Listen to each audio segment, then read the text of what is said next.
আল্লাহ তুমি আমারে মাফ করে দাও, আমি পাপী, আমি অপরাধী, আমারে তুমি মাফ করে দাও, কবরে কান্দায়ও না।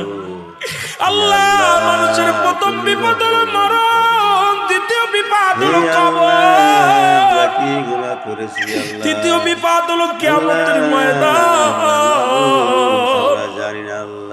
আল্লাহ একটার চাইতে একটা বড় বিপদ, তুমি আমারে মাফ করে দাও, আমারে তুমি ক্ষমা করে দাও আল্লাহ।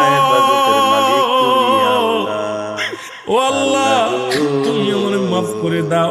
কানতে কানতে যুবকের দেহ কানা কঙ্কাল হয়ে গেলেন। এলহাম আলো যুবকরা আর কান্দিস না, তোর চোখের পানি আল্লাহ সইতে পারে না।